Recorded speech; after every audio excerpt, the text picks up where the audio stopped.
لیکن سائیں بھورے شاہ اور کھونڈی شاہ کی کرامات کے چرچے ہر خاص و عام کی زبان پر ہوں گے۔ آپ نے کبھی کسی کو یہ کہتے نہیں سنا ہوگا کہ میں حضرت عمر رضی اللہ تعالی عنہ کی نیاز دے رہا ہوں۔ اس کے برعکس حضرت شاہ لکھی کی نیاز کی دیگوں کی آواز ہر تیسرے دن سنائی دے گی۔ اولیاء اللہ کے اس خاص گروہ کا تصور جو حالات تک ہی محدود نہیں، مسلمانوں کا بلند پایہ علمی طبقہ، خواہ وہ علوم شریعت کے حامل ہوں یا دنیاوی علوم کے ماہر، ان کی ان خصوصیات کا معترف اور ان کی جداگانہ ہستی کا قائل ہے۔ فرق صرف اتنا ہے کہ کوئی اس میں ذرا مبالغہ سے کام لیتا ہے، کوئی اعتدال پر رہتا ہے، لیکن اس جداگانہ گروہ کے قائل سب ہیں۔ سوال یہ ہے کہ کیا قرآن کریم بھی اس قسم کے کسی گروہ کا ذکر کرتا ہے اور ان کی وہ خصوصیات بتاتا ہے جن کی طرف اوپر اشارہ کیا گیا ہے؟ قرآن کریم میں ولی کا لفظ بھی آیا ہے اور اولیاء کا بھی، بلکہ اولیاء اللہ کا بھی۔ اس لیے سب سے پہلے یہ دیکھنا چاہیے کہ ان الفاظ کے معنی کیا ہیں اور قرآن مجید انہیں کن لوگوں کے لیے استعمال کرتا ہے۔ ولی کے معنی۔ الولیوں کے بنیادی معنی ہیں کسی کے قریب اور نزدیک ہونا۔ قرب کے اعتبار سے الولیو دوست اور مددگار کو کہتے ہیں۔ استولا علی الشیء کے معنی ہیں کسی چیز کو اپنے قبضہ قدرت میں لے لینا، کسی پر غالب آ جانا۔ اس اعتبار سے والن نگران، ناظم اور حاکم کو کہتے ہیں۔ نیز الولیو بھی نگران اور حاکم کو کہتے ہیں۔ واللہ کے متضاد معنی بھی آتے ہیں، یعنی کسی کی طرف رجوع کرنا بھی اور اس سے آراز برتنا بھی۔ تولا عنہ، اس سے آراز برتا۔ تولاہ، اس کی پیروی کی، اسے اختیار کیا۔ اس اعتبار سے الولیوں کے معنی اطاعت کرنے والا بھی ہوں گے۔ قرآن کریم میں نمبر 1 خدا کو مومنین کا ولی کہا گیا ہے، نمبر 2 مومنین کو خدا کا ولی بتایا گیا ہے، اور نمبر 3 مومنین کو ایک دوسرے کا ولی کہا گیا ہے۔ ظاہر ہے کہ جب خدا کے متعلق کہا جائے گا کہ وہ مومنین کا ولی ہے تو اس کے بنیادی معنی نگران، سرپرست، حاکم، مطاع کے ہوں گے۔ اللہ ولی الذین آمنوا یخرجہم من الظلمات الی النور والذین کفروا اولیاؤہم الطاغوت یخرجونہم من النور الی الظلمات۔ سورہ نمبر 2 آیت 257۔ اللہ ان لوگوں کا سرپرست، نگران، حاکم، مطاع ہے جو ایمان کی راہ اختیار کرتے ہیں۔ وہ انہیں تاریکیوں سے نکال کر روشنی کی طرف لاتا ہے۔ اس کے برعکس جو لوگ کفر کی راہ اختیار کرتے ہیں، ان کی سرپرست، نگران، حاکم، مطاع غیر خداوندی سرکش قوتیں ہوتی ہیں جو انہیں روشنی سے نکال کر تاریکیوں کی طرف لے جاتی ہیں۔ اسی لیے قرآن کریم نے واضح الفاظ میں کہہ دیا ہے کہ خدا کے سوا کسی اور کو اپنا ولی نہ بناؤ۔ ام اتخذوا من دونہ اولیاء فاللہ ھو الولی وھو یحیی الموتیٰ۔ سورہ 42 آیت نمبر 9۔ کیا ان لوگوں نے اللہ کے سوا اوروں کو اولیاء، سرپرست، آقا، حاکم، مطاع قرار دے رکھا ہے، حالانکہ اللہ ہی ہے جو حقیقی سرپرست اور کارساز ہے۔ وہ مردوں تک کو زندگی عطا کر دیتا ہے۔ خدا کو ولی یا مولا تسلیم کرنے سے مراد یہ ہے کہ اطاعت صرف اسی کے قوانین کی جائے، اس میں کسی اور کی محکومیت کو شریک نہ کیا جائے۔ سورہ کہف میں ہے مَا لَهُم مِّن دُونِهِ مِن وَلِيٍّ وَلَا يُشْرِكُ فِي حُكْمِهِ أَحَدًا۔ سورہ نمبر 18 آیت نمبر 26۔ اس کے سوا لوگوں کا کوئی ولی نہیں اور وہ اپنی حکومت میں کسی کو شریک نہیں کرتا۔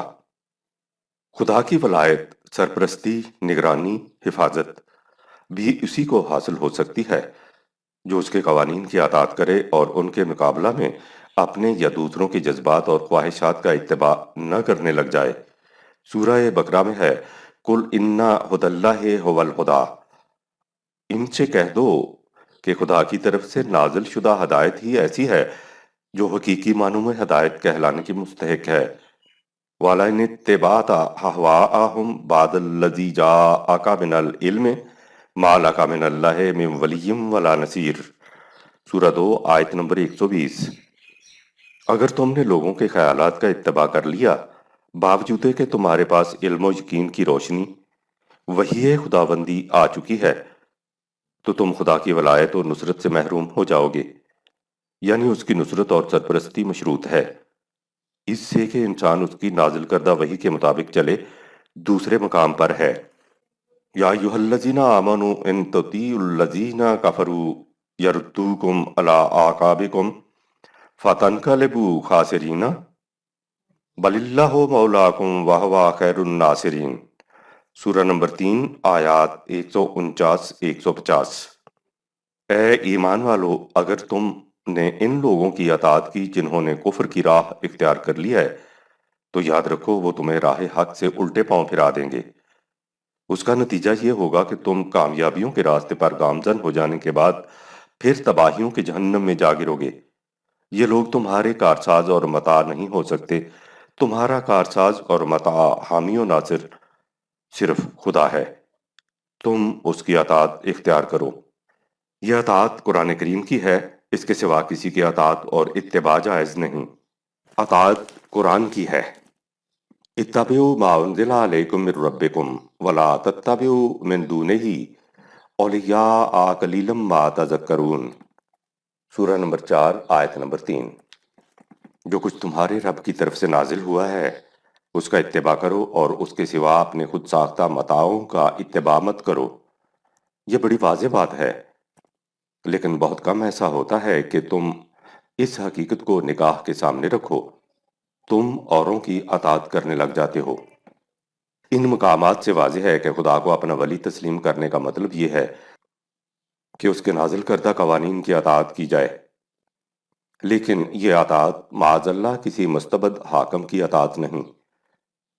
اس سے خدا اور بندے میں باہمی رفاقت کا تعلق پیدا ہو جاتا ہے، اور یہ ولایت کا دوسرا مفہوم ہے۔ رفاقت کے معنی یہ ہیں کہ کائنات میں خدا کا ایک پروگرام جاری ہے، قوانین خداوندی کے اطاعت سے انسان اس پروگرام کی تکمیل میں ممد و معاون ہو جاتا ہے، اور اس کے بدلے میں خدا کی کائناتی قوتوں کی تائید و نصرت اس کے شامل حال ہو جاتی ہے۔ اس طرح خدا اور بندہ ایک دوسرے کے رفیق بن جاتے ہیں۔ پھر جماعت مومنین قوانین خداوندی کو انسانی دنیا میں نافذ کرتی اور ان کے مطابق نظام معاشرہ قائم کرتی ہے، یعنی انسانی دنیا میں نظام خداوندی انسانوں کے ہاتھوں سے قائم ہوتا ہے، اور یہی نظام ان ذمہ داریوں کو پورا کرتا ہے جنہیں انسانی دنیا میں اللہ تعالیٰ نے اپنے اوپر واجب قرار دے رکھا ہے۔ یہ خدا اور بندوں کی رفاقت کی بڑی نمایاں شکل ہے۔ ولی اللہ کے معنی۔ اب ہم اس موضوع کے دوسرے گوشے کی طرف آتے ہیں، اور وہی گوشہ اس وقت بنیادی طور پر ہمارے پیش نظر ہے، یعنی جب کسی انسان کو ولی اللہ یا انسانوں کی جماعت کو اولیاء اللہ کہا جائے تو اس سے کیا مراد ہوتی ہے۔ قرآن کریم نے واضح الفاظ میں کہہ دیا کہ یہ مومن اور متقی ہی ہوتے ہیں، ان سے الگ ان کا کوئی اور گروہ نہیں ہوتا۔ یعنی مومن اور متقی کی خصوصیت یہ ہے کہ وہ قوانین خداوندی کے مطیع و فرما پذیر اور اس کے دین کی مدد کرنے والے ہوتے ہیں۔ بالفاظ دیگر جس طرح صالح، شہید، صدیق ہونا مومن کی صفات ہیں، اسی طرح اس کا ولی اللہ ہونا بھی اس کی ایک صفت اور خصوصیت ہے۔ چنانچہ سورہ یونس میں ہے، الا ان اولیاء اللہ لا خوف علیہم ولا هم یحزنون۔ سورہ نمبر 10 آیت نمبر 62۔ سن رکھو کہ اولیاء اللہ کو نہ کسی قسم کا خوف ہوگا نہ حزن۔ آپ قرآن کریم کے اوراق پر نگاہ ڈالیے، یہ حقیقت واضح ہو جائے گی کہ لا خوف علیہم ولا هم یحزنون مومنین کی خصوصیت بتائی گئی ہے، اور یہ نتیجہ ہے ہدایت خداوندی کے اتباع کا۔ چنانچہ سورہ بقرہ کے شروع میں نوع انسان کو مخاطب کر کے کہا گیا ہے کہ فَإِمَّا يَأْتِيَنَّكُم مِّنِّي هُدًى فَمَن تَبِعَ هُدَايَ فَلَا خَوْفٌ عَلَيْهِمْ وَلَا هُمْ يَحْزَنُونَ۔ سورہ 2 آیت نمبر 38۔ تمہارے پاس میری طرف سے رہنمائی آتی رہے گی، سو جو لوگ میری رہنمائی کا اتباع کریں گے انہیں نہ کسی قسم کا خوف ہوگا نہ حزن۔ اسی سورہ میں ذرا آگے چل کر ہے، من آمن باللہ والیوم الآخر وعمل صالحا فلہم اجرہم عند ربہم ولا خوف علیہم ولا ہم یحزنون۔ سورہ 2 آیت نمبر 62۔ جو بھی اللہ اور آخرت پر ایمان لائے اور صلاحیت بخش کام کرے تو ان لوگوں کا اجر ان کے رب کے ہاں سے ملے گا، اور وہ اجر یہ ہے کہ انہیں نہ کسی قسم کا خوف ہوگا نہ حزن۔ اس سے بھی واضح ہے کہ لا خوف علیہم ولا ہم یحزنون کی خصوصیت مومنین کے کسی خاص گروہ کی نہیں، سارے مومنین کی صفت ہے۔ ان تصریحات کے بعد پھر سورہ یونس کی اس آیت کی طرف آئیے جسے اوپر درج کیا گیا ہے، اور دیکھیے کہ اس سے اگلی آیت نے کس طرح اس حقیقت کی وضاحت کر دی ہے کہ اولیاء اللہ مومنین سے الگ کوئی جماعت نہیں۔ جو آیت پہلے درج کی گئی ہے وہ یہ ہے، لا ان اولیاء اللہ لا خوف علیہم ولا ہم یحزنون۔ سن رکھو کہ اولیاء اللہ کو نہ کسی قسم کا خوف ہوگا نہ حزن۔ اس کے بعد ہے الذین آمنوا وکانوا یتقون، سورہ 10 آیت نمبر 63، یعنی ان لوگوں کو جو ایمان لائے اور انہوں نے قوانین خداوندی کی نگہداشت کی۔ یہاں دیکھیے قرآن کریم نے کس طرح اولیاء اللہ کی تشریح یہ کہہ کر دی کہ الذین آمنوا وکانوا یتقون، یعنی یہ مومنین اور متقین ہی کا دوسرا نام ہے، ان سے الگ کوئی گروہ نہیں۔ یہ بھی نہیں کہ مومنین اور متقین میں سے بعض اولیاء اللہ ہو جاتے ہیں اور باقی صرف مومن اور متقی رہتے ہیں۔ ہر تقوی شعار مومن ولی اللہ ہوتا ہے، یعنی خدا کا مطیع ہو، فرما بردار، اس کا رفیق۔ ہمارے ہاں اولیاء اللہ کی پہچان یہ ہوتی ہے کہ وہ فقر و فاقہ کی زندگی بسر کرتے ہیں، پھٹے پرانے کپڑے پہننے کو، ایک کمبل یا گدڑی اوڑھنے بچھونے کو، دنیا کی تمام لذات و حظائظ سے کنارہ کشی، ہر خوشگوار شے سے نفرت۔ ایک بہت بڑے ولی اللہ حضرت فضیل ابن ایاز کے الفاظ میں ان کا مسلک یہ ہوتا ہے کہ اگر دنیا اس کی تمام دلچسپیوں کے ساتھ مجھے دے دی جائے اور اس پر کسی محاسبہ کا اندیشہ بھی نہ ہو، تب بھی میں اسے ایسا ہی ناپاک سمجھوں گا جیسے تم مردار کو ناپاک سمجھتے ہو۔ دنیا اور آخرت کی خوشگواریاں۔ لیکن قرآن کہتا ہے کہ ان اولیاء اللہ یعنی مومنین متقین کی کیفیت یہ ہوتی ہے کہ لہم البشریٰ فی الحیات الدنیا وفی الآخرۃ، انہیں اس دنیا کی زندگی میں بھی ہر قسم کی خوشگواریاں اور مرفع الحالیاں حاصل ہوتی ہیں، اور اخروی زندگی میں بھی کامیابیاں اور کامرانیاں۔ اور یہ بات محض ہنگامی اور اتفاقی نہیں ہوتی، نہ ہی یہ کہ ان میں سے بعض کو حاصل ہوں اور دوسروں کو نہ ہوں۔ قرآن کہتا ہے کہ یہ خدا کا اٹل قانون ہے کہ ایسا ہوگا، لا تبدیل لکلمات اللہ، اور خدا کے قانون میں کبھی تبدیلی نہیں ہو سکتی، ایسا ہمیشہ ہوگا۔ اولیاء اللہ یعنی جماعت مومنین کی دنیاوی زندگی بھی خوشگواریوں کی ہوگی اور اخروی زندگی بھی هو الفوز العظیم، سورہ 10 آیت نمبر 64، اور یہ بہت بڑی کامیابی و کامرانی ہے۔ نزول ملائکہ۔ اولیاء اللہ کے متعلق یہ بھی سمجھا جاتا ہے کہ ملائے اعلیٰ کے ساتھ ان کا خاص تعلق ہوتا ہے، ان پر خدا کے فرشتے نازل ہوتے ہیں۔ قرآن کریم کہتا ہے کہ یہ بھی مومنین کے کسی خاص گروہ کی خصوصیت نہیں، تمام مومنین کے ساتھ ایسا ہوتا ہے۔ ان پر نزول ملائکہ ہوتا ہے جو انہیں اس دنیا کی زندگی اور اخروی زندگی میں خوشگواریوں کی بشارت دیتے ہیں۔ سورہ حامیم السجدہ میں ہے، ان الذین قالوا ربنا اللہ ثم استقاموا تتنزل علیہم الملائکۃ الا تخافوا ولا تحزنوا وابشروا بالجنۃ التی کنتم توعدون، سورہ نمبر 41 آیت 30۔ یقیناً وہ لوگ جنہوں نے کہہ دیا کہ ہمارا رب اللہ ہے اور پھر اپنے اس ایمان پر جم کر کھڑے ہو گئے، تو ان پر سکون و طمانینت کے حامل فرشتے نازل ہوتے ہیں جو ان سے کہتے ہیں کہ مت خوف کھاؤ، غمگین نہ ہو، اور اس جنت کی بشارتیں سنو جس کا تم سے وعدہ کیا گیا ہے۔ وہ ان سے کہتے ہیں کہ نحن اولیاؤکم فی الحیات الدنیا وفی الآخرۃ ولکم فیہا ما تشتہی انفسکم ولکم فیہا ما تدعون، سورہ 41 آیت نمبر 31۔ ہم اس دنیا کی زندگی میں بھی تمہارے رفیق اور دوست ہیں، اور آخرت کی زندگی میں بھی۔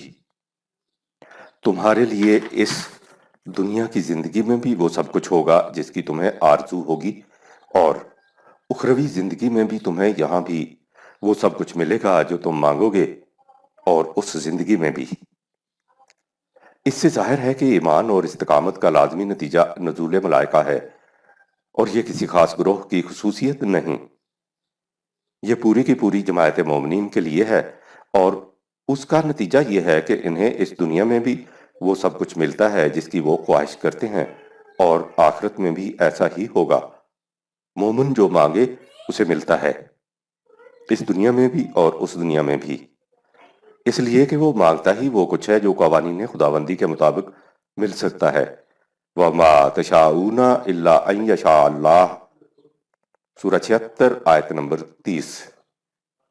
ظاہر ہے کہ جب جماعت مومنین کو ان کے ایمان و عمل صالح کے نتیجہ میں استخلاف فی الارض حاصل ہو جائے گا تو ان کی ہر مانگ پوری کیوں نہیں ہوگی۔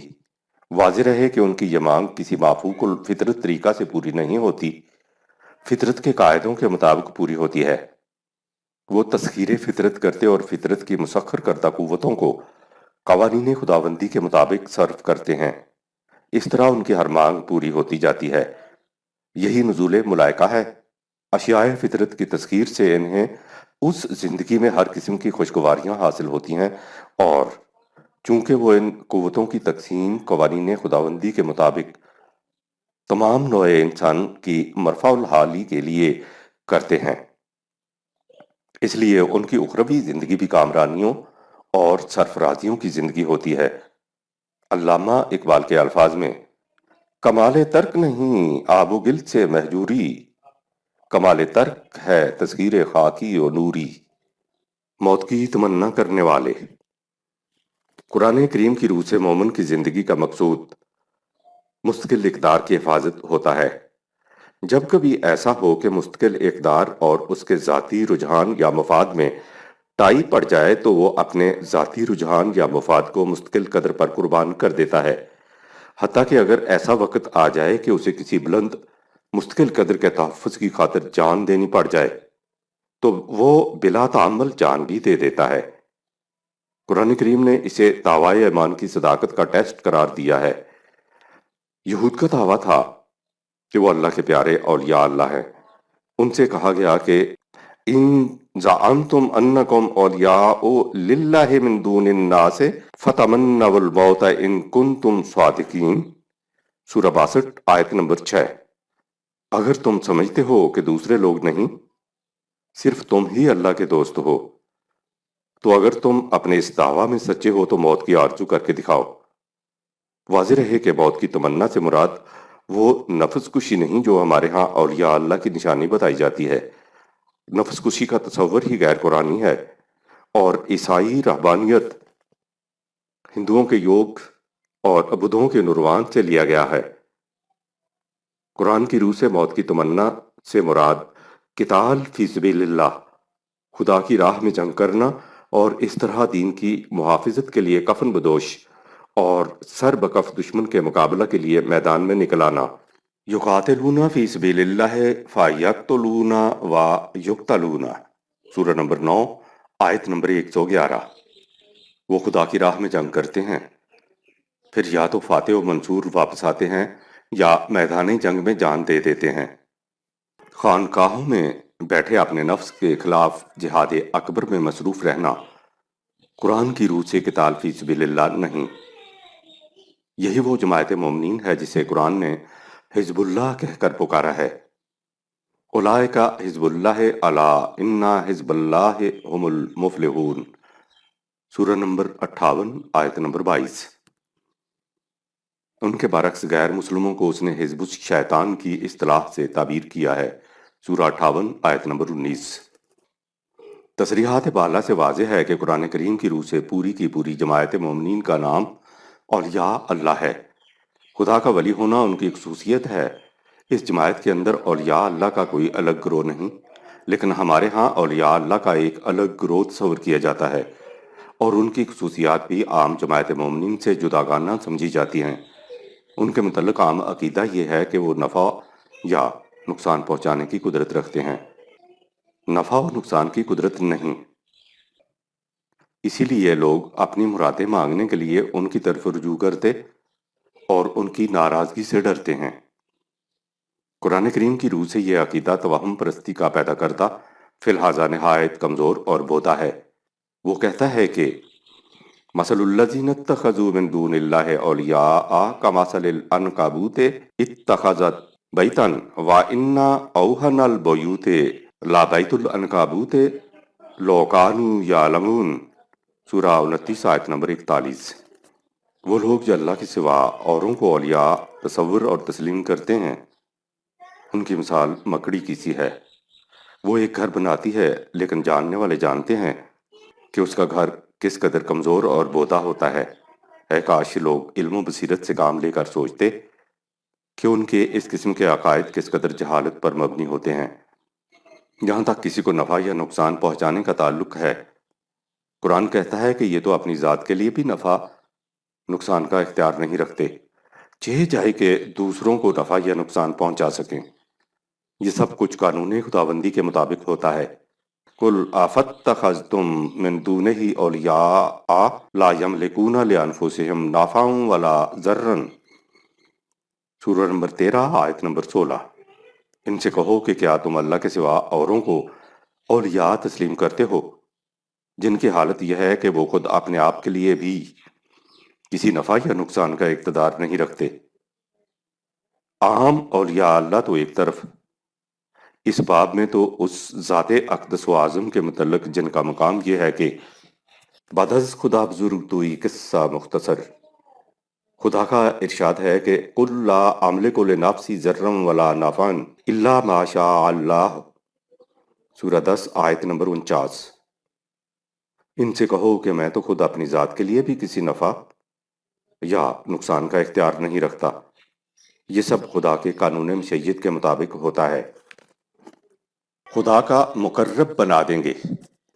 یہ بھی کہا جاتا ہے کہ ہم ان اولیاء اللہ کی طرف اس لیے رجوع کرتے ہیں کہ چونکہ یہ خود مقربین بارگاہ خداوندی ہیں، اس لیے یہ ہمیں بھی خدا کا مقرب بنا دیں گے۔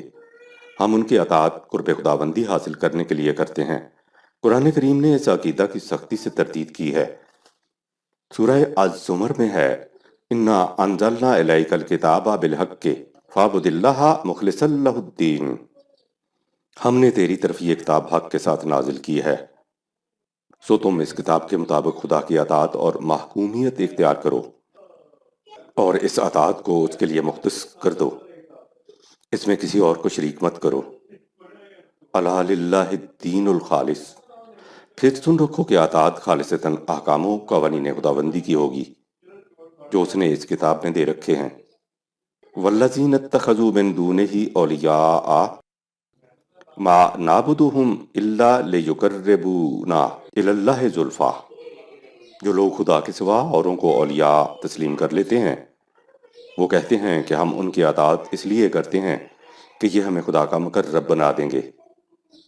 ان اللہ یحکم بینہم فیما ہم فیہ یختلفون، اللہ ان کی ان باتوں کا ابھی فیصلہ کرتا ہے جن میں یہ دین کی اصل و حقیقت سے اختلاف کرتے ہیں، اور وہ فیصلہ یہ ہے کہ ان اللہ لا یہدی من ہوا کاذب کفار، سورہ 39 آیات 2-3۔ جو جھوٹا اور نا شکر گزار ہے، خدا اسے کبھی منزل مقصود تک نہیں پہنچاتا۔ یاد رکھو من یہد اللہ فہو المہتدی، صحیح راستے پر وہی ہے جو خدا کے بتائے ہوئے راستے پر چلتا ہے۔ وَمَن یضلل فلن تجد لہ ولیا مرشدا، سورہ 18 آیت نمبر 17۔ اور جو اس کی رہنمائی کو چھوڑ کر اور راہیں اختیار کر لے تو اس کا نہ کوئی ولی ہو سکتا ہے نہ مرشد۔ مرشد صحیح راستہ دکھانے والا، اور ولی جس کی اطاعت کی جائے صرف خدا کی ذات ہے، اور اس کی اطاعت اس کتاب کے ذریعے کی جاتی ہے جسے اس نے انسانوں کی رہنمائی کے لیے نازل کیا ہے۔ یہ وسیلہ ہے۔ اس ضمن میں یہ بھی کہا جاتا ہے کہ اولیاء اللہ خدا تک پہنچنے یا ہماری دعاؤں کو خدا تک پہنچانے کا وسیلہ ذریعہ ہیں، اور ہم اسی مقصد کے لیے ان کی طرف رجوع کرتے ہیں۔ اس عقیدہ کی تائید میں سورہ مائدہ کی یہ آیت پیش کر دی جاتی ہے، یا ایھا الذین آمنوا اتقوا اللہ وابتغوا الیہ الوسیلۃ وجاہدوا فی سبیلہ لعلکم تفلحون، سورہ 5 آیت نمبر 35۔ اس کا سیدھا سادہ سا ترجمہ یہ ہے، اے ایمان والو، تم اللہ کا تقوی اختیار کرو اور اس کی طرف وسیلہ طلب کرو اور اس کی راہ میں جہاد کرو تاکہ تم کامیاب ہو جاؤ۔ اس لفظ وسیلہ سے پیر پرستی کی دلیل لائی جاتی ہے اور پھر اس پر اشخاص پرستی کی وہ عظیم عمارت قائم کر دی جاتی ہے جسے ڈھانے اور مٹانے کے لیے قرآن آیا تھا اور جو نبی اکرم صلی اللہ علیہ وسلم کی بعثت کا مقصد تھا۔ وَيَضَعُ عَنْهُمْ إِصْرَهُمْ وَالْأَغْلَالَ الَّتِي كَانَتْ عَلَيْهِمْ، سورہ 7 آیت نمبر 157۔ یہ رسول ان بوجھل سلوں کو تمہارے سروں سے اتار دے گا جن کے نیچے تم دبے چلے آ رہے ہو، اور ان زنجیروں کو کاٹ کر الگ کر دے گا جن میں تمہاری آزادی جکڑی ہوئی ہے۔ یہ بوجھل سلیں اور زنجیریں شخصیت پرستی کی تھیں جن سے آزادی دلانے کے لیے حضور صلی اللہ علیہ وسلم کو مبعوث کیا گیا تھا۔ عربی زبان میں لفظ وسیلہ کے معنی ذریعہ ہی نہیں بلکہ مرتبہ، درجہ، قرب، منصب، منزلت بھی ہیں۔ آیت کا مطلب یہ ہے کہ تم قوانین خداوندی کی نگہداشت کرو اور خدا کے ہاں بلند مرتبہ، درجہ، قرب، منزلت طلب کرو۔ اس کا طریقہ یہ ہے کہ تم اللہ کے راستے میں پوری جد و جہد کرتے رہو، اس سے تم ان مقاصد کے حصول میں کامیاب ہو جاؤ گے۔ یہ مفہوم کہ تقوی سے خدا کے ہاں درجہ اور منزلت حاصل ہو جاتی ہے قرآن کے متعدد مقامات سے واضح ہے۔ مثلا اِنَّا أَكْرَمَكُمْ عِندَ اللَّهِ أَتْقَاكُمْ، سورہ 49 آیت نمبر 13۔ خدا کے ہاں تم میں سب سے زیادہ واجب العزت وہ ہے جو سب سے زیادہ تقوی شعار ہے۔ اور اگر وسیلہ کے معنی ذریعہ لیے جائیں تو بھی مطلب واضح ہے کہ تم تقوی اور جہاد کے ذریعے خدا کے ہاں قدر و منزلت طلب کرو۔ خدا اور انسان کا براہ راست تعلق۔ قرآن خدا اور انسان کا براہ راست تعلق قائم کرتا ہے اور یہ تعلق اس کی کتاب کے ذریعے قائم ہوتا ہے، یعنی خدا اور بندوں میں تعلق کا واسطہ اس کی کتاب ہے جس کے مطابق عمل کرنے سے انسان خدا کا عبد بن جاتا ہے۔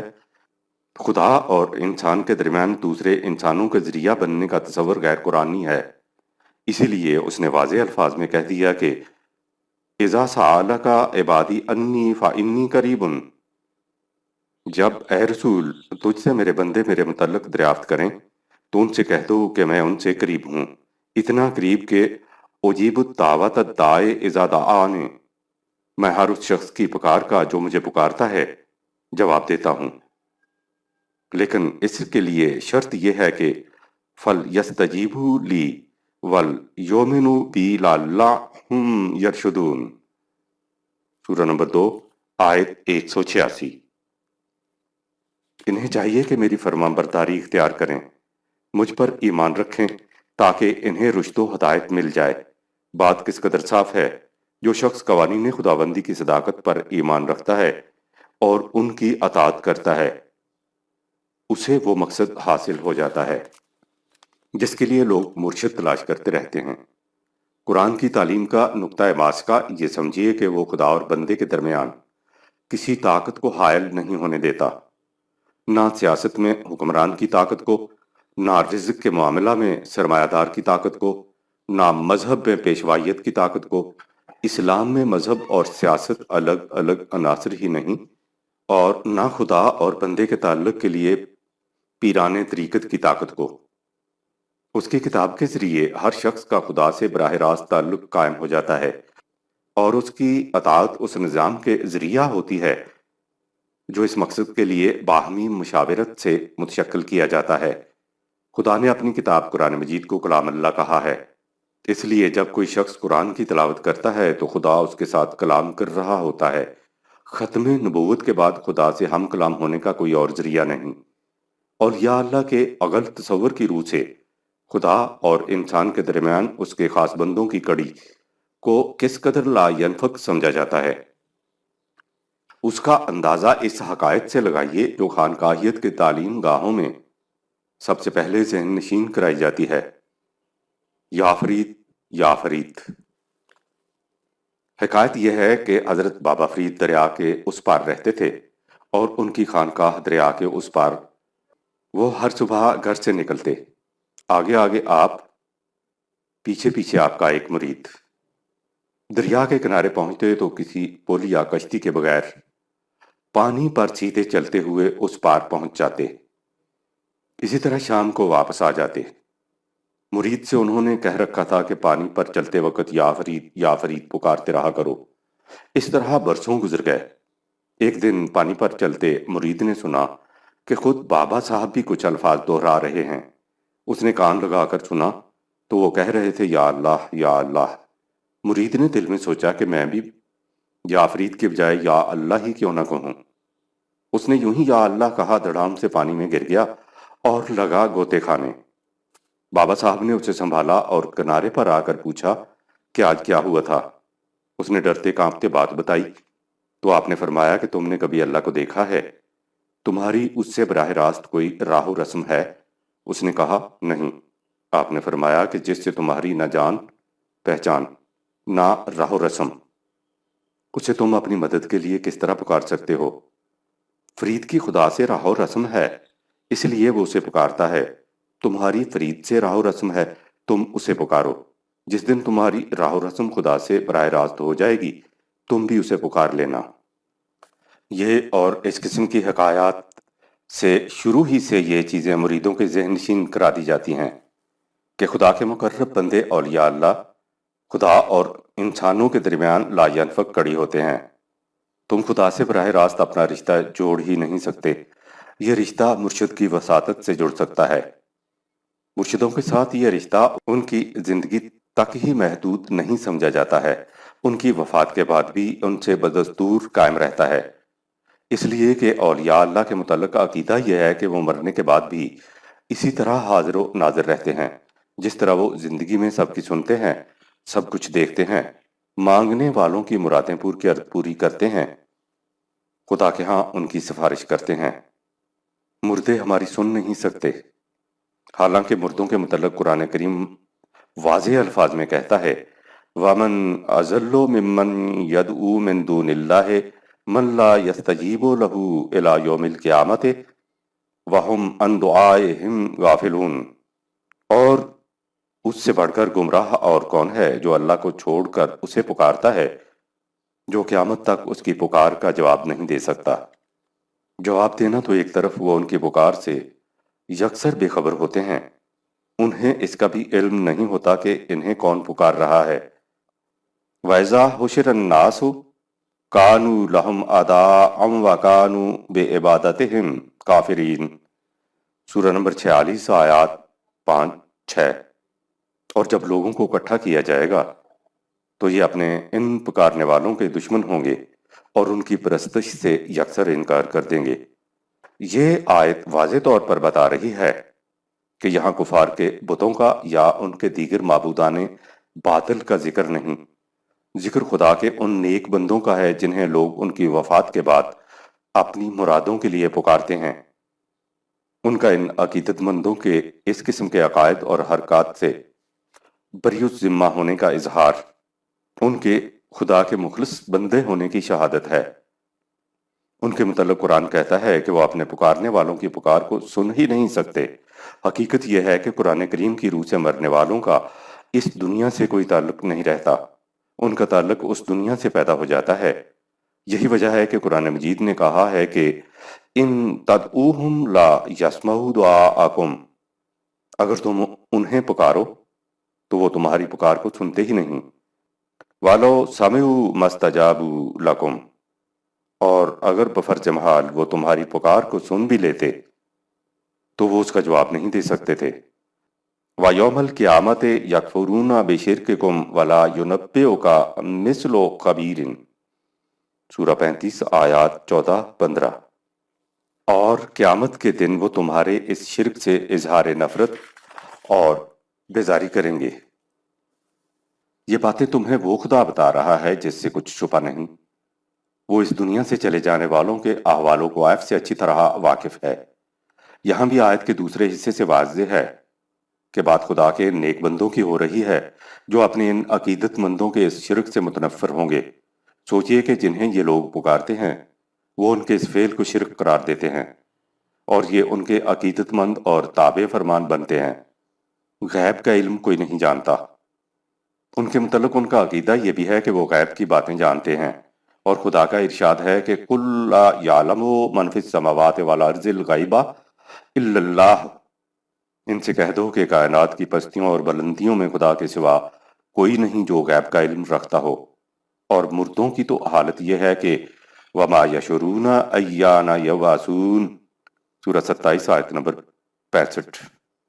انہیں اس کا بھی علم نہیں کہ وہ کب اٹھائے جائیں گے۔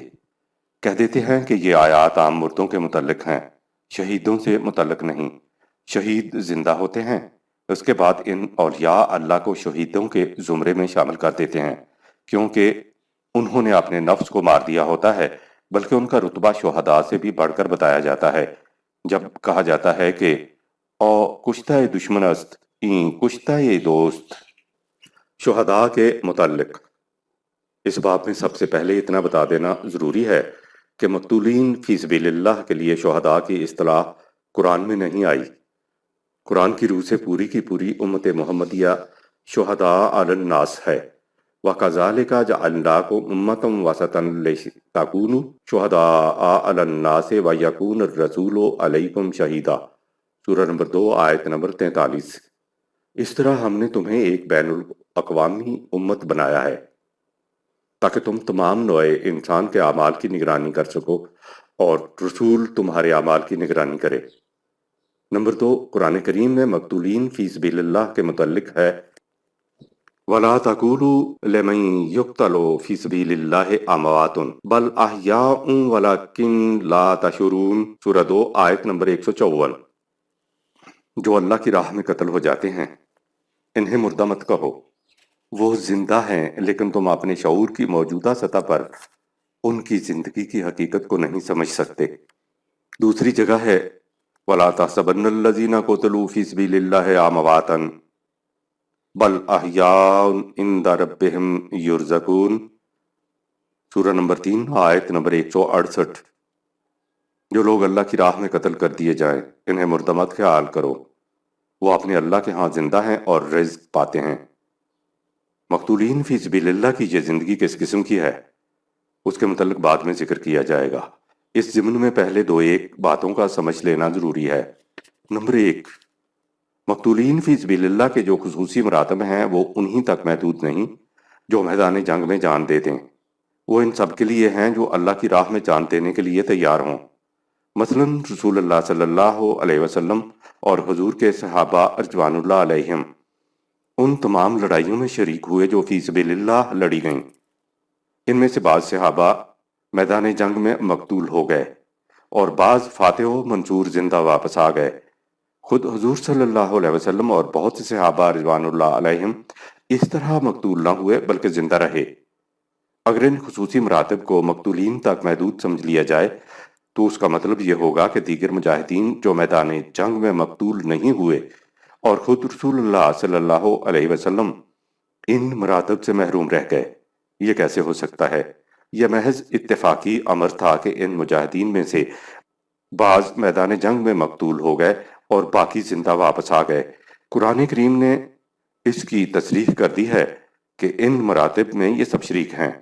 سورہ آل عمران میں ہے وَلَئِن قُتِلْتُمْ فِي سَبِيلِ اللَّهِ أَوْ مُتُّمْ لَمَغْفِرَةٌ مِّنَ اللَّهِ وَرَحْمَةٌ خَيْرٌ مِّمَّا يَجْمَعُونَ، سورہ 3 آیت نمبر 156۔ اور اگر تم اللہ کی راہ میں قتل کیے جاؤ یا مر جاؤ تو تم اللہ کی مغفرت اور رحمت کے مستحق ہو گئے، اور یہ متاع عظیم ہر اس چیز سے بہتر ہے جسے لوگ جمع کرتے ہیں۔ اس سے واضح ہے کہ خدا کی راہ میں جان دے دینے کا تہیہ کرنے والے اور اس کے لیے ہر وقت تیار رہنے والے، خواہ مقتول ہوں یا ویسے ہی فوت ہو جائیں، ان کے مراتب یکساں ہوں گے۔ دوسری جگہ ہے وَمَن يُقَاتِلْ فِي سَبِيلِ اللَّهِ فَيُقْتَلْ أَوْ يَغْلِبْ فَسَوْفَ نُؤْتِيهِ أَجْرًا عَظِيمًا، سورہ نمبر 4 آیت نمبر 74۔ جو اللہ کی راہ میں جنگ کرے تو اس کے بعد وہ قتل ہو جائے یا دشمن پر غالب آ جائے تو ہم اسے بہت بڑا اجر دیں گے۔ اسی حقیقت کو سورہ توبہ میں ان الفاظ میں دہرایا گیا ہے یقاتلون فی سبیل اللہ فیقتلون ویقتلون، سورہ نمبر 9 آیت 111۔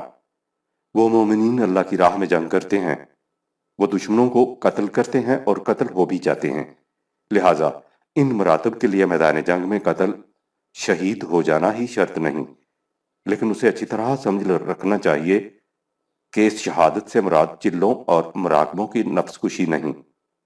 بے یہ خیال بھی صحیح نہیں کہ مقتولین فی سبیل اللہ پر طبعی موت، فزیکل ڈیتھ وارد ہی نہیں ہوتی، طبعی موت ہر ذی حیات کے لیے ہے۔ کلو نفس ذائقۃ الموت، سورہ 3 آیت نمبر 174۔ ہر ذی حیات کو موت کا مزہ چکھنا ہے، یہ خدا کا کلی قانون ہے جس میں کسی کی استثناء نہیں، حتیٰ کہ خود نبی اکرم صلی اللہ علیہ وسلم کے متعلق ارشاد ہے کہ انک میت و انہم میتون، سورہ 39 آیت نمبر 30۔ تو بھی مرنے والا ہے اور یہ لوگ بھی مرنے والے ہیں۔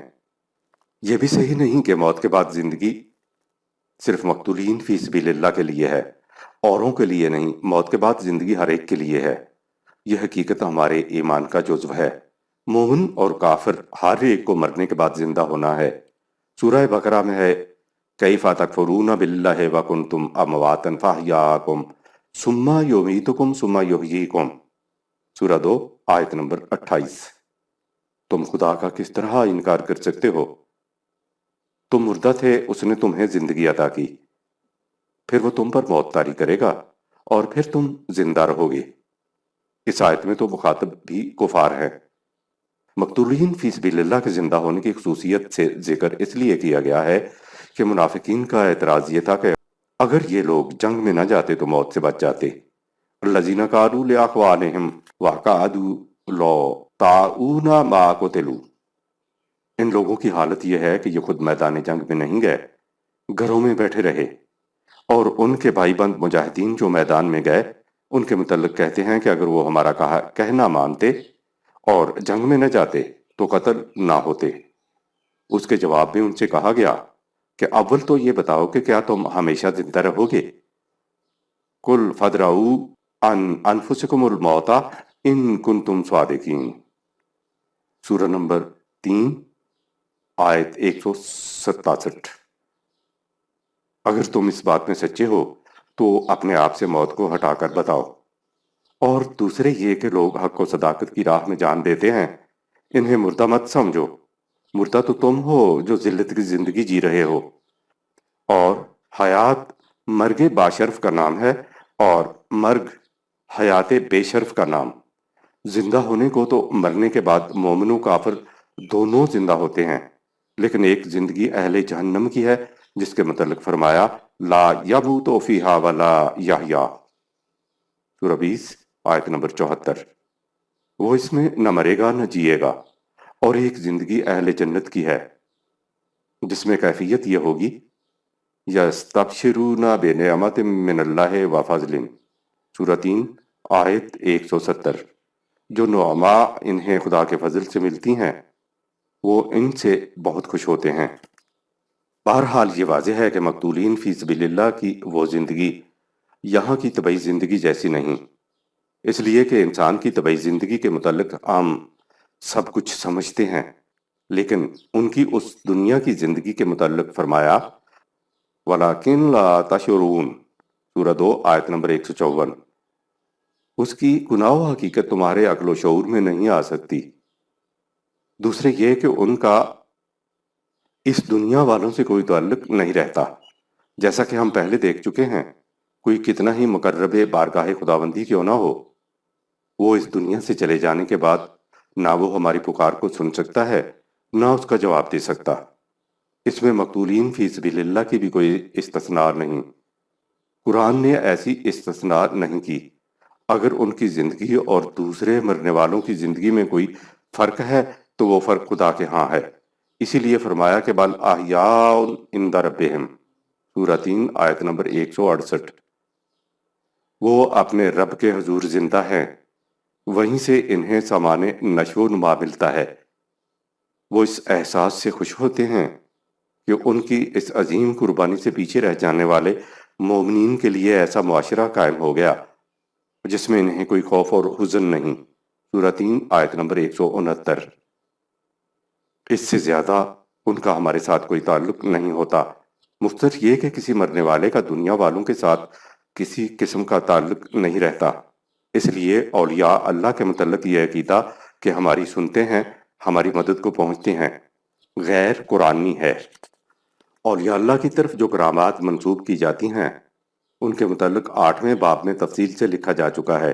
اس ضمن میں ہم نے یہ بھی کہا تھا کہ ہم معجزات کے متعلق بحث نہیں کرنا چاہتے، حضور کی طرف منسوب معجزات۔ لیکن چونکہ حضور نبی اکرم صلی اللہ علیہ وسلم کی حیات طیبہ کو امت محمدیہ کے لیے ہی نہیں پوری نوع انسانی کے لیے اسوہ حسنہ، بہترین نمونہ قرار دیا گیا ہے، اس لیے مناسب سمجھا گیا ہے کہ یہ واضح کر دیا جائے کہ آپ کو کوئی حصی معجزہ نہیں دیا گیا تھا، اس لیے کہ اگر آپ نے اپنی زندگی کے انقلاب آفرین کارنامے معجزات کی روح سے سر انجام دیے تھے تو آپ کی زندگی عام انسانوں کے لیے نمونہ نہیں بن سکتی۔ انسانوں کے لیے وہی امور اسوہ نمونہ بن سکتے ہیں جو انسانی حیثیت سے سر انجام دیے گئے ہوں، انہیں سر انجام دینا انسانوں کے بس کی بات ہو۔ معجزہ صرف قرآن ہے۔ مخالفین حضور صلی اللہ علیہ وسلم سے بار بار معجزہ طلب کرتے تو اس کے جواب میں کہا جاتا کہ میرا معجزہ صرف قرآن مجید ہے۔ سورہ عنکبوت میں ہے وَقَالُوا لَوْلَا أُنزِلَ عَلَيْهِ آيَاتٌ مِّن رَبِّهِ۔ یہ لوگ کہتے ہیں کہ اس رسول پر اس کے رب کی طرف سے محسوس نشانات معجزات کیوں نہیں اتارے گئے؟ قُلْ إِنَّمَا الْآيَاتُ عِندَ اللَّهِ، ان سے کہو کہ معجزات خدا کے ہاں ہیں، یہ ساری کائنات اس کی خلاقیت کا معجزہ ہے، یہاں کا ذرہ ذرہ معجزہ ہے، سارے انسان مل کر بھی چاہیں تو گھاس کی ایک پتی پیدا نہیں کر سکتے۔ باقی رہا میں تو انما انا نذیر مبین، میرا منصب صرف یہ ہے کہ میں تمہیں زندگی کی غلط روش کے تباہ کن نتائج سے آگاہ کروں۔ یہ چیز میں اس کتاب کی روح سے کرتا ہوں جو میری طرف وحی کی گئی ہے، یہ کتاب سب سے بڑا معجزہ ہے۔ اولم یکفہم انا انزلنا علیک الکتاب یتلی علیہم، کیا ان کے لیے یہ کافی نہیں کہ ہم نے تجھ پر یہ کتاب نازل کی ہے جو ان کے سامنے پیش کی جاتی ہے؟ ان فی ذالک لرحمۃ و ذکری لقوم یؤمنون، سورہ 29 آیت نمبر 50-51۔ اس کتاب میں ان لوگوں کے لیے جو اس کی صداقت پر ایمان رکھتے ہیں خدا کی رحمت اور انسانی مقصد زندگی کی یاد دہانی ہے۔ خدا کی یہ کتاب ایک زندہ جاوید معجزہ ہے، یہ آج بھی اسی طرح معجزہ ہے جس طرح نبی اکرم صلی اللہ علیہ وسلم کے زمانہ میں معجزہ تھی۔ اس پر عمل پیرا ہونے سے ایسے نتائج مرتب ہوتے ہیں جو اقوام عالم کو ورطۂ حیرت میں ڈال دیں۔ اس میں جو نظام حیات پیش کیا گیا ہے ساری دنیا کے انسان مل کر بھی اس جیسا نظام مرتب نہیں کر سکتے۔ مخالفین کو چیلنج دیا جاتا ہے کہ تم اس قرآن کی مثل کوئی کتاب مرتب کر کے دکھاؤ، پوری کتاب نہیں تو چند ایک آیات ہی صحیح۔ حضور کی طرف سے بار بار اس چیلنج کو دہرایا گیا لیکن ان میں سے کسی نے بھی اسے قبول نہ کیا، حالانکہ ان سے کہا گیا تھا کہ اس کے لیے تم سب کے سب مل کر بھی کوشش کر کے دیکھ لو اور جی چاہے تو اپنے ساتھ اور لوگوں کو بھی ملا لو۔ وہ اس چیلنج کو قبول کرنے سے عاجز آ گئے، اسی کو معجزہ کہا جاتا ہے۔ قرآن کا یہ چیلنج انہی مخاطبین تک محدود نہیں تھا، قیامت تک کھلا ہے، لیکن اس 1400 سال کے عرصہ میں بھی کسی نے اسے قبول نہیں کیا۔ سورج گہن کا واقعہ۔ ضمناً حضور صلی اللہ علیہ وسلم کی زندگی میں ایک واقعہ ایسا سرزد ہوا جسے ان لوگوں نے آپ کا معجزہ سمجھ لیا۔ روایات میں ہے کہ آپ کے ایک صاحبزادہ کا چھوٹی سی عمر میں انتقال ہوا تو اتفاق سے اس دن سورج کو گرہن لگ گیا۔ وہ تو پھر بھی زمانہ جاہلیت تھا، اگر اس قسم کا واقعہ کہیں آج بھی سرزد ہو جائے تو دیکھیے کہ لوگ کس طرح اس شخص کی پرستش نہیں شروع کر دیتے۔ وہ لوگ گروہ در گروہ حضور صلی اللہ علیہ وسلم کے پاس آئے اور بیک زبان کہا کہ ہم گواہی دیتے ہیں کہ آپ خدا کے سچے رسول ہیں۔ اس کے جواب میں حضور صلی اللہ علیہ وسلم نے فرمایا کہ یہ بات میرے لیے موجب ہزار مسرت ہے کہ تم لوگ حقیقت کے قائل ہو گئے ہو، لیکن میں معلوم کرنا چاہتا ہوں کہ یہ ہوا کس طرح سے ہے۔ کل شام تک تو تم میری اس قدر مخالفت کرتے تھے، آج تمہارے اندر اتنا بڑا انقلاب کیسے واقع ہو گیا؟ انہوں نے کہا کہ آپ کے رسول ہونے کا اس سے بڑا ثبوت اور کون سا ہو سکتا ہے کہ آپ کے غم میں سورج نے بھی ماتمی لباس پہن لیا ہے۔ غور فرمائیے کہ یہ مقام کتنی بڑی آزمائش کا تھا۔ فریبکار نہ بھی صحیح، اگر کوئی نیک نیت ذرا سا غلط اندیش ہوتا تو ان کے اس جواب پر خاموشی اختیار کر لیتا اور اپنے آپ کو یہ جھوٹا اطمینان دے لیتا کہ میری خاموشی سے اتنی بڑی قوم ہلکا بہوش اسلام ہو جاتی ہے، تو ایسا کیوں نہ ہونے دیا جائے۔ جب یہ قوم اسلام قبول کر لے گی تو رفتہ رفتہ ان کی ذہنی تربیت بھی ہو جائے گی۔ لیکن حضور صلی اللہ علیہ وسلم حسن کردار کے جس بلند مقام پر فائز تھے، اس کی روح سے آپ نے اس سے ذرا بھی فائدہ نہ اٹھانا چاہا اور ان سے واضح الفاظ میں کہہ دیا کہ اگر آپ لوگوں کے اسلام لانے کی وجہ یہ ہے تو یہ تمہاری غلط نگاہی ہے۔ سورج اور چاند کو گہن خدا کے مقرر کردہ قانون کے مطابق لگتا ہے، کسی کی موت اور حیات کا اس سے کوئی تعلق نہیں۔ ایسا سمجھنا جہالت ہے، اور جو ایمان پر بنائے جہالت لایا جائے اسے ایمان کہا ہی نہیں جا سکتا۔ کرامات کو قرب الہی کی دلیل قرار دینے والے ذرا اس واقعہ پر غور فرمائیں، اور دوسری طرف وہ لوگ بھی جو دروغ مصلحت آمیز بے از راستی فتنہ انگیز کو زندگی کا اصول قرار دے کر ایسے مقامات پر یا تو خاموشی اختیار کر لیتے ہیں اور یا گول مول بات کر کے ان کے فریب خوردگی کو پختہ کر دیتے ہیں اور اپنے اس مسلک کو اسلام کی عظیم خدمت قرار دیتے ہیں۔ حقیقت یہ ہے کہ اگر حق کے لیے کوئی باطل ذریعہ اختیار کیا جائے، خواہ وہ کتنی ہی نیک نیتی سے کیوں نہ ہو، تو حق حق نہیں رہتا، باطل ہو جاتا ہے۔ قرآن مجید ذریعہ اور مقصد میں کوئی فرق نہیں کرتا۔ یہ جو عام طور پر کہا جاتا ہے اور بڑے فخر سے کہا جاتا ہے کہ ان صوفیاء کرام نے اپنی کرامات کے ذریعے شدومت سے اسلام پھیلایا اور ہزاروں لاکھوں کافروں کو مسلمان بنا دیا، وہ غور کریں کہ سیرت نبی اکرم صلی اللہ علیہ وسلم سے متعلق مندرجہ بالا واقعہ کی روشنی میں اس دلیل کی حیثیت کیا رہ جاتی ہے۔ اول تو یہی دعویٰ محتاج تحقیق ہے کہ ان حضرات نے واقعی اسلام پھیلایا اور کافروں کو مسلمان کیا، اور اگر یہ صحیح ہے تو معاف فرمائیے، ان حضرات نے جس قسم کا اسلام پھیلایا اس کا اندازہ ہم مسلمانوں کے اسلام سے لگایا جا سکتا ہے، جو ان کے لائے ہوئے اسلام کے وارث ہیں۔ یہی اسلام تو ہے جو صحیح اسلام کے راستے میں پہاڑ بن کر کھڑا ہے۔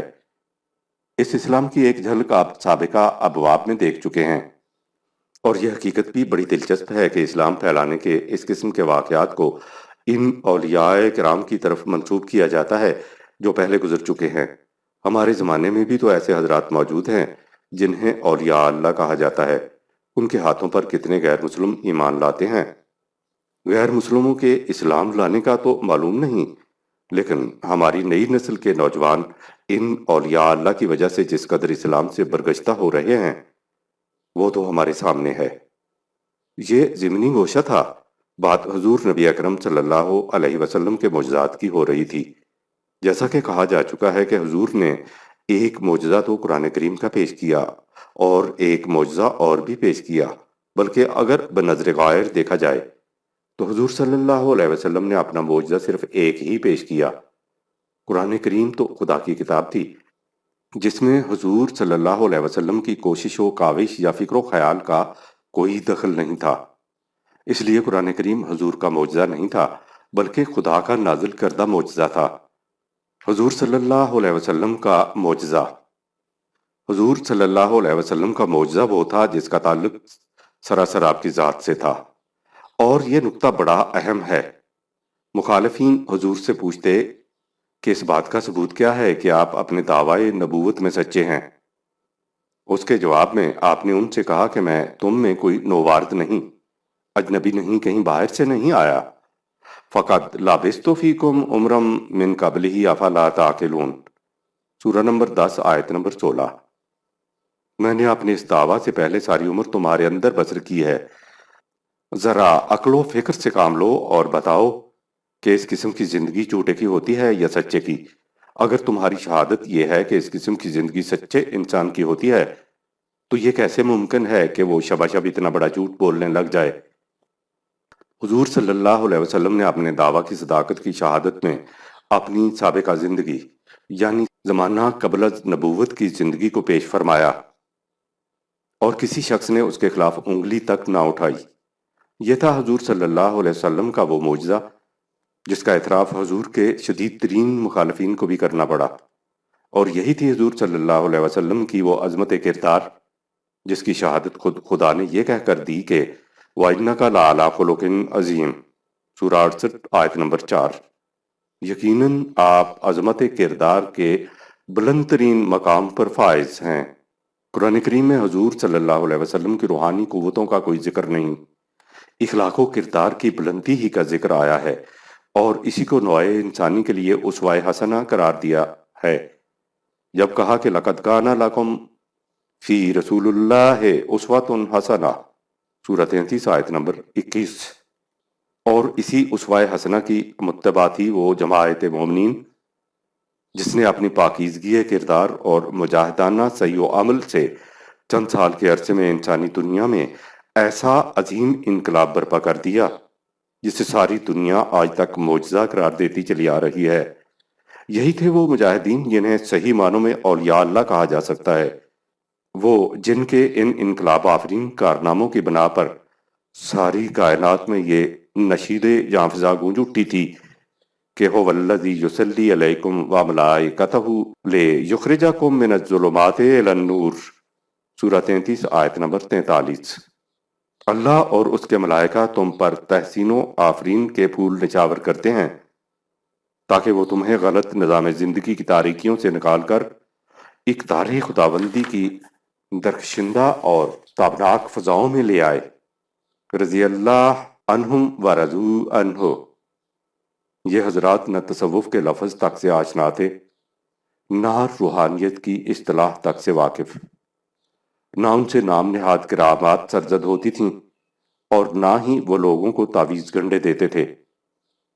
ان کے ایمان اور اعمال حسنہ کا ایک ہی نتیجہ تھا جسے قرآن نے استخلاف فی الارض سے تعبیر کیا۔ تفصیل اس کی آئندہ باب میں ملے گی۔